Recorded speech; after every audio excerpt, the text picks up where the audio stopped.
hello dear friends पुनर्बार আপোনালোকক স্বাগতম জনাইছো আপোনালোকৰ কাৰণে এটা বহুত গুৰুত্বপূৰ্ণ আপডেট লৈ আহিছো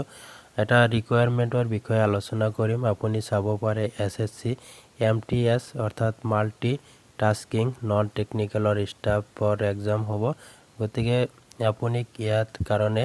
কেনেকৈ এপ্লাই কৰিব কি ডকুমেন্টস লাগিব এপ্লাই প্ৰক্ৰিয়া আৰু কেতিয়াৰ পৰা কিমান তাৰিখ লৈকে এপ্লাই চলিব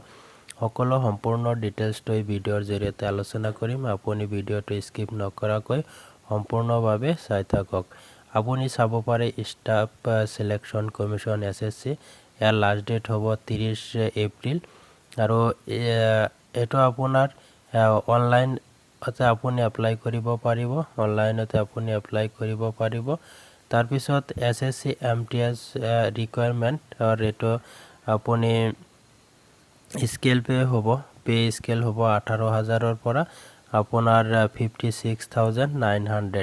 এটো লেভেল 1 as per 7 PCBC মেট্ৰিক্সৰ অধীনত হ'ব আৰু number of post details about vacancy will be provided due to course time এটো কোর্স টাইমত দিয়া হ'ব কিমানটা পোষ্ট আছে এতিয়ালৈকে এটো ৰিলিজ কৰি দিয়া নাই আৰু এলিজিবিলিটি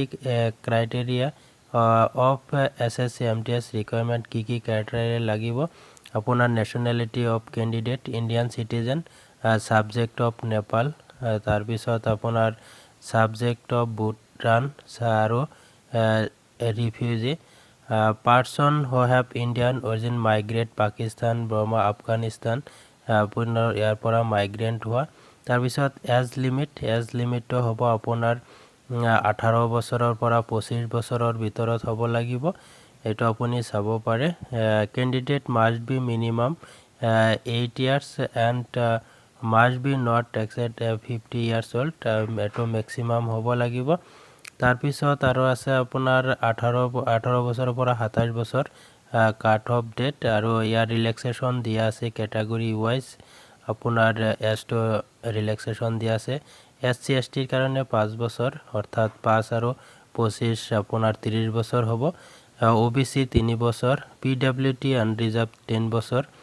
PWT OBC 13 বছৰ আৰু PWT SC ST 15 বছৰ লৈকে আপোনাৰ এটো ৰেহাই দিয়া হৈছে আৰু এক সাৰ্ভিসমেনৰ 3 বছৰ আৰু এডুকেশন কোৱালিফিকেশন তো কি হ'ব আপোনাৰ মেট্ৰিক পাস হলে হ'ব অনলি আৰু একেও নালাগে candidate must be have matriculation examination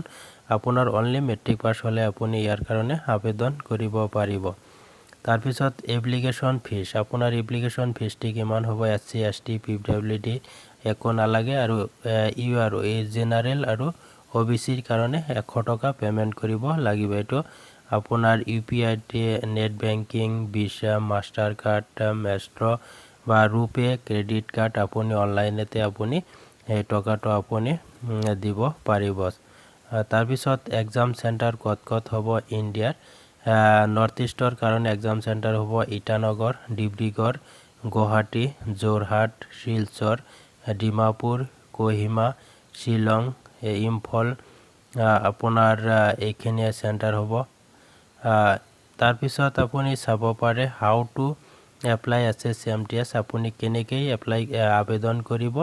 আৰু আবেদনৰ লিংকটো এতিয়াও এক্টিভ হোৱা নাই এটো 22 তাৰিখৰ পৰা ষ্টাৰ্ট হ'ব আৰু ইম্পৰ্টেন্ট ডেট আৰু এটো সাবমিশন স্টাৰ্টেড 22 মাৰ্চৰ পৰা ষ্টাৰ্ট হ'ব আৰু লাষ্ট ডেট হ'ব 30 এপ্ৰিল আৰু ডেট অফ MTS এক্সামিনেশন এটো এক্সাম হ'ব আপোনাৰ জুনৰ 22 ত আপোনাৰ এক্সাম হ'ব আৰু লিংকটো এতিয়ালৈকে এক্টিভ হোৱা নাই আপোনাৰ লিংকটো যেতিয়া এক্টিভ হয় আপোনালোকক কেনেকৈ এপ্লাই কৰিব যদি এপ্লাই কৰি দেখুৱাব লাগে আপুনি কমেন্টত কমেন্ট কৰি জনাব আপোনালোকক নিশ্চয় এপ্লাই কৰি দেখুৱাই দিম আপুনি কেনেকৈ এপ্লাই কৰিব পেমেন্ট কৰিব আৰু SSC ৰ যেটো MTS ৰ ৰিকোয়াৰমেন্টৰ এক্সাম হ'ব জুনত এটো আপোনাৰ ফাৰ্স্ট কম্পিউটাৰ বেস এক্সাম হ'ব আপোনাৰ মাল্টিপল চয়েসৰ কোৱেশ্চন হ'ব